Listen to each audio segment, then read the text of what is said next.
सैफच्या हल्ल्याप्रकरणी मुंबई पोलिसांनी हल्ल्याचा सीन रिक्रिएट केलेला आहे। आरोपीला सोबत घेत क्राइम ब्रांचकडून घटनास्थळाची पाहणी झाली आहे। आरोपी शहजादला सीन रिक्रिएशनसाठी सैफच्या घरी देखील नेण्यात आलं। आरोपी घरात कसा शिरला, कसा पळाला हे आरोपीकडून समजून घेण्यात आलंय। सैफच्या घरात शिरण्यापासून वांद्रे स्टेशनपर्यंतचा मार्ग त्यानं कसा कापला हे देखील समजून घेण्यात आलंय।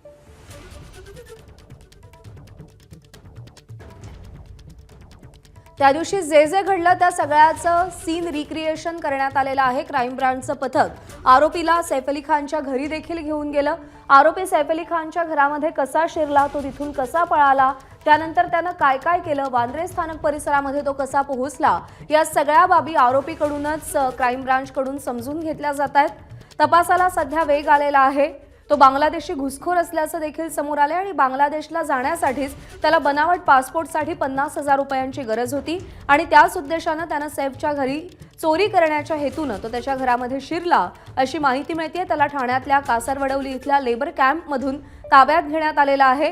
3 दिवस हा आरोपी पोलिसांना चकवा देण्यात यशस्वी ठरला, पण अखेर गुगल पे ट्रान्झॅक्शनच्या माध्यमातून त्याचा शोध घेण्यात पोलिसांना यश मिळालं।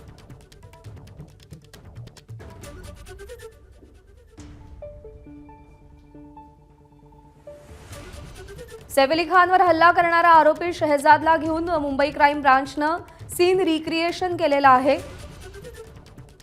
सूरज सावंत आपले प्रतिनिधी आपल्यासोबत आहेत। सूरज, या सीन रिक्रिएशन मधून पोलिसांना काय नवी माहिती मिळाली आहे? प्रज्ञा, नक्कीच सीन रिक्रिएशन हे खूप महत्वाचं होतं या केसमध्ये, कारण आरोपीचे अनेक कंगोरे हे पोलीस शोधताना त्यांना कुठेतरी लूपहोल सापडत होते।